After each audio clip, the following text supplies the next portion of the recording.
نوم او مینه، لیکوال محب الله زغم.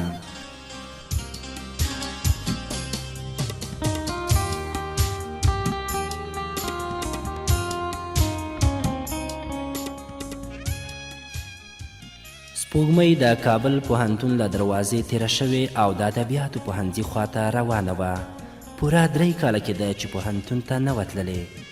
د 1971 کال د وري د میاشتې 25مه پوهنتون ته د هغې د ورتګ وروستۍ ورځ وه. په دې 3 کلونو کې پوهنتون ډیر بدل شوی و.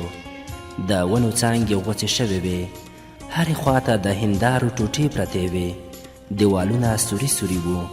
پر سړکونو باندې د رژېدلو پاڼو، دوړو او ګردونو بړستن خوره وه.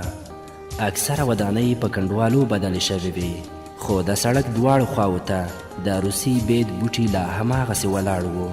یوازې پوهنتون نه و بدل، بلکې د ټول کابل او کابلیانو همدا حال و. د سپوږمۍ پر هغه صفا مخ چې پخوا به لکه هنداره ځلېده، اوس یو څه ګونځې پیدا شوې وې. غټې تورې سترګې په خپلو کاسو کې ژورې ننوتلې او چارچاپېره یې تورې کړۍ تاوې شوې وې. د اننګو او د شونډو پخواني سره یې نه و پاتې. هغه غوښنې، اوږې او د زرکې په شان په هسکه غاړه تګ هم ورپاتې نه و، خو اوږده باڼه او توندې وریځې یې لا هماغسې ښکلې وې. هغه چې کتابتون خواته ورسېده، ځای په ځای ودرېدله او د تیرو وختونو په یاد کې ډوبه شوه. دا هغه ځای و چې کنشکا سره یې په وروستي ځل لیدلی و، خو د زړه خبره یې ورته نه وه کړې.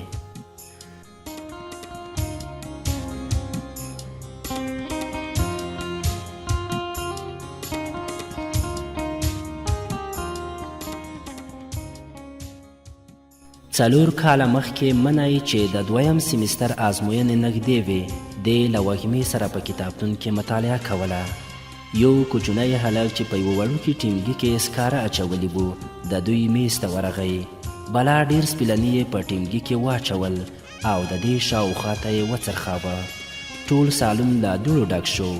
هلک له جیبه یو پاکټ راویست، د سپوږمۍ مخې ته یې پر میز باندې کښېښود او په منډه له دروازې ووت.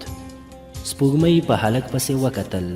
څه ګوري چې د ښیښې له شانه یو دنګ ښایستوکی ځوان ورته ګوري. همدا چې سره سترګې په سترګو شول، هغه هم وتښتېد. کاغذ یې پرانیست، پکې لیکل شوي وو: ګرانې سپوږمۍ جانې، 8 میاشتې، 10 ورځې، 2 ساعته او 20 دقیقې کېږي چې زړه مې غواړي یو څه درته ووایم، خو جرأت یې نشم کولی. زه دې هره ورځ څارمه، خو ته راته هډو ګورې نه. درته ځولۍ غوړوم، فقط یو ځل راته موقع راکړه چې د زړه خبره درته وکړم. په بېسارې مینه، ستا مین.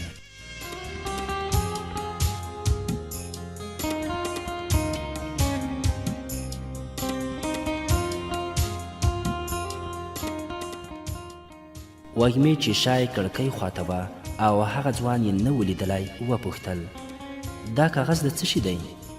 سپوږمۍ ژر ژر کاغذ قات کړ او ځواب یې ورکړ: هیڅ، هغه. وږمې لاس ور وغځاوه، د سترګو په رپ کې کاغذ چور کړ او په منډه له کتابتونه ووته. خط یې ولوست او په بیړه بیرته راغله. وروځې یې پورته کړې او ویې ویل: ښه نو سترګې مو روښانه، اوس نو درته خطونه هم راځي ها؟ سپوږمۍ وویل: توره بلا ورپسې، دی ورک شه، خط یې ورک شه. له هغې وروسته به د وږمې له لاسه ډېره په عذاب وه. هغې به هره ورځ ځوروله. سپیلني والا به هره ورځ یو خط او یو سور مرسل ګل ورته راوړه. سپوږمۍ څو ورځو پورې ځان بې پروا ښوده. کله یې د سپیلني والا له لاسه خط ناخیست، کله یې خط څیراوه او ایسته یې غورځاوه، خو د خطونو او ګلونو کاروان هماغسې ور روان و. هغه ځوان به هم تل په دوی پسې و. وږمې ورته ویل چې دومره کبر ښه نه وي.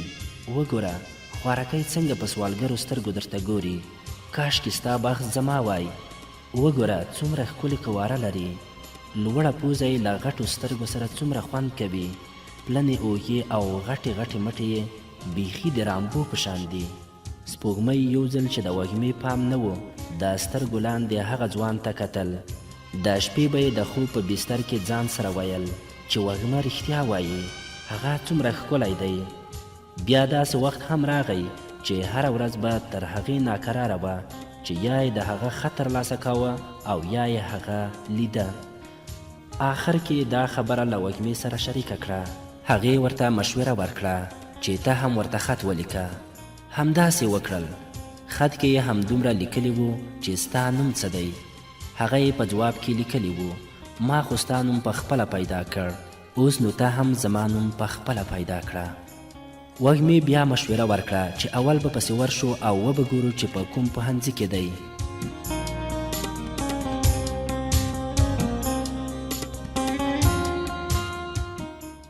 دا ورته معلومه شوه چې هغه د انجینري د پوهنځي د 2یم ټولګي محصل دی.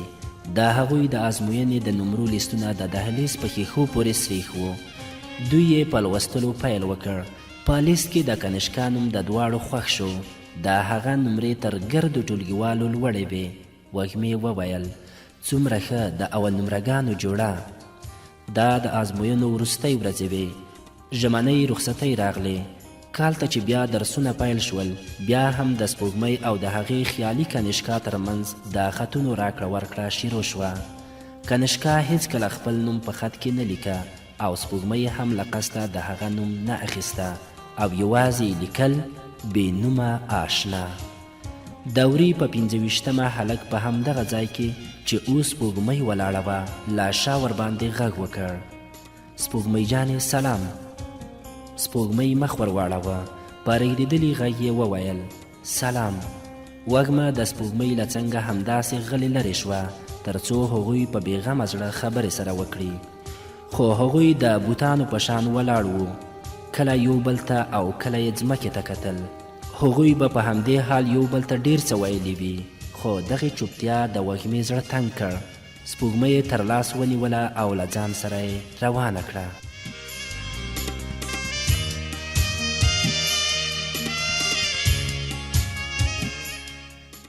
سپوږمۍ ته د شپې تر ډېره ناوخته خوب نه ورتلو. زړه کې ویل چې خدای دې دا شپه تېره کړي او سهار راوړي چې بیا د هغه دیدن وکړم. ځان یې ګرماوه چې ولې یې داسې ښه موقع له لاسه ورکړې. ځان سره یې ژمنه وکړه چې پروا نه لري، سبا چې هر رنګه وي هرومرو به ورسره خبرې کوم. سبا هغې تر نورو ورځو وختي ځان چمتو کړی و چې پوهنتون ته لاړه شي. خو پلار یې ورته وویل چې حکومت کې دننه ګډوډي روانه ده. څو چې د حالاتو پته ونه لګیږي دا باید له کوره ونه وځي. د سپوږمۍ داسې حال و لکه چې پر سرو سکروټو دې یخې اوبه شیندلې وي. څو ورځې وروسته جهادیان کابل ته ننوتل.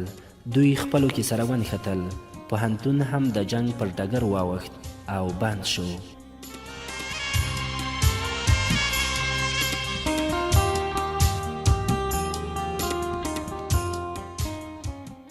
سپوږمۍ لا په دې چورتونو کې ډوبه وه چې یو غږ یې تر غوږو شو. سپوږمۍ شاته یې وکتل. وږمه ور روانه وه. خوله یې له موسکا ډکه وه. په منډه یې 3-4 ګامه واخیستل او سپوږمۍ ته یې ځان ورساوه. هغه یې په غېږ کې ونیوله. څو واره یې پر مخ ښکل کړه. بیا یې هغه له مټو ونیوه. په ځیر یې ورته وکتل او بیا یې په غېږ کې ټینګه کړه. دواړه لاسونه یې پر خپلو لاسونو کې ونیول او پوښتنه یې وکړه څنګه ډنګره شوې یې؟ دا مخ دې وګوره، دا ګونځې، دا پر تا څه شوي دي؟ کور کې خو به نه ګرانې، کور کې مو خیر خیرت دی. ستاسو څنګه؟ دا جنګونه در باندې په خیر تیر شول؟ څه به درته وایم، زموږ کور یې لوټ کړ، خو په خپله شکر جوړ یو، مزار ته تللي وو. ځه پروا نه لري، د سر تاوان چې مو نوي مال به خدای پیدا کړي. ښه نو ته ولې داسې خرابه شوې یې؟ رښتیا دلته دې څه کول؟ هیڅ، همداسې پوهنځي خواته تلمه. هغه آخره ورځ دې په یاده ده، همدلته سره ولاړې وو که نه؟ ښه نو داسې رښتیا هغه څنګه دی؟ خط مت یې در رسېږي که نه؟ نه بابا، دا 3 کاله د هغه په یاد کړېدلی یمه، له هماغې ورځې مې بیا نه دی لیدلی. راځه چې پسې ورشو، وګوره د پوهنځي مخې ته یې محصلان ولاړ دي، دی به هم وي.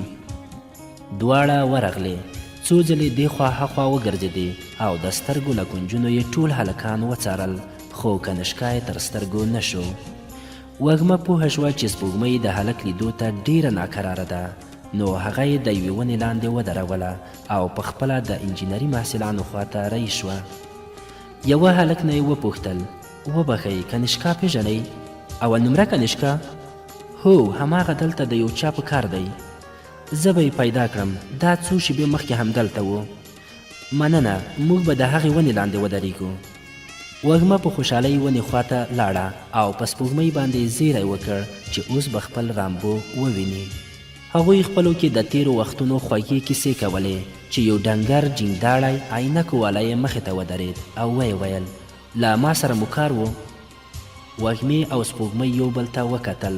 دواړو په یو غږ وویل نه، هغه زما ټولګیوال راته ویل چې د دوی په کار یې. وږمې وویل نه ورورکه، زموږ خو له کنشکا سره کار دی. نو کنشکا خو زه یم که نه؟ دواړو له هغه نه بښنه وغوښته او رخصت یې کړ. هغوی په ناهیلۍ سره د کتابتون خواته وخوځېدې. وږمې سپوږمۍ ملامته کړه، په هغه ورځ مجسمې غوندې ولاړه وې، ژبه خو به دې ګونګۍ نه وه، ولې دې د نوم پوښتنه ونه کړه؟ سپوږمۍ چوپه خوله روانه وه. هماغه ځای سره چې هلک د ښیښې له شا دوی ته په کتابتون کې کتل ودرېده. له ماتې کړکۍ نه یې وږمې ته هغه ځای وښود چې دوی ناستې وې او سپیلني والا خط ورکړی و. بیا یې د هلک د تېښتې لاره ور وښودله چې هغه داسې د ونو منځ ته وتښتېد. ناڅاپه یې سترګې د یاداښت پر یوې کتابچې ولګېدې چې د هندارو د ټوټو او د ونو د رژېدلو پاڼو پر سر خلاصه پرته وه. ورنږدې شوه، راپورته یې کړه، په لوستلو یې پیل وکړ چې ګوري چې هغه پاڼه د دې په نوم شروع شوې ده.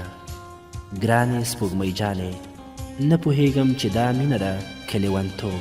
لا مې د هغې ورځې وهل نه دي هیر، خو بیا هم ستا په یاد پوهنتون ته راغلم. اوس کتابتون سره ولاړ یم، هماغه ځای چې تا په لومړي ځل راوکتل او ما د سترګو ته تاب را نه وړ. خو اوس زه هغه ډارن نه یم، که مخې ته مې راشې تر هغې به درته وګورم چې دې نه وروسته کتابچه سپینه وه، مخکینۍ پاڼه یې راواړوله، دغه کیسه پکې وه. نن مې ډېر وهل وخوړل، د سپوږمۍ په یاد پوهنتون ته تللی وم، وسلوالو ونیولم، ویل یې چې ته زموږ دښمن ته جاسوسي کوې. دومره یې ووهلم چې ټول بدن کې مې روغ ځای پاتې نه و. خو خدای را باندې رحم وکړ، یو ټولګیوال مې را پیدا شو، هغه هم وسلوال و. هغه ته مې وویل چې پوهنتون کې تیر یادونه تازه کوم. هغه ډېر راپورې وخندل او ویې ویل چې ته خو رښتیا عجب سړی یې. اوس چې دغه کرښې لیکم ټول بدن مې خوږېږي، خو د سپوږمۍ په خاطر به دا هر څه وزغمم. د 1983 لمریز کال د 9مې میاشتې 18مه نیټه.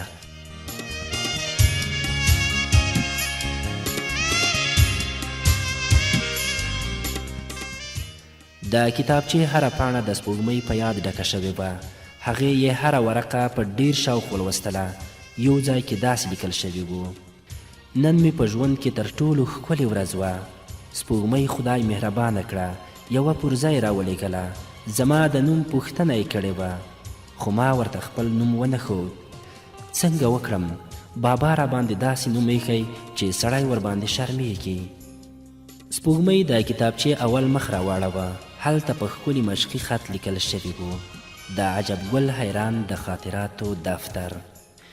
وږمه چې تر دې دمه د سپوږمۍ په څنګ کې غلې ولاړه وه او د هغې سره یو ځای یادښتونه لوستل، له خندا شنه شوه. په ملنډو یې وویل: دا یې بله خوشحالي، تا ورباندې د کنشکا ګمان کوه، خو هغه د شادګل ورور وخوت. دواړو وخندل، خو اندېښنې د سپوږمۍ خندا ولوټله. له اندېښنې په ډکه لهجه یې وویل: وګوره، د آخري پاڼې نیټه نشته، دا به یې کله لیکلې وي. پر کتابچې خو یې لا ګرد نه دی لوېدلی، زه خو وایم همدا اوس به یې لیکلې وي. راځه چې وګورو همدلته به چیرې پټ وي. چارچاپېره یې وکتل. څو ګامه هاخوا یو محصل ونې ته ډډه لګولې وه. وږمې ورنه پوښتنه وکړه: وروره، دغه کتابچه، د دې کتابچې څښتن خو به دې نه وي لیدلی؟ هغه ځواب ورکړ: نه بیبي جانې، نه مې دی لیدلی. څو شېبې وروسته یې غږ وکړ: هو رښتیا، دا به د هغه سړي له جیبه لوېدلې وي، هغه چې عسکرو په موټر کې یووړ. سپوږمۍ په ورختایۍ پوښتنه وکړه: ولې، څه یې کړي وو؟ جنګ خو به یې نه وي کړی؟ نه بابا، هغه بیچاره د څه کولو وو؟ زړه مې ډېر ورباندې بد شو ظالمانو بد رقم وژلی و. د خوارکي په سر باندې میخونه ټکویلي وو. هغه کراچۍ وینې لاندې په صندوق کې د هغې مړی پټ کړی و. د هغه خبره لا نه وه خلاصه شوې چې سپوږمۍ پر ځمکه وغورځېده او بېسده شوه.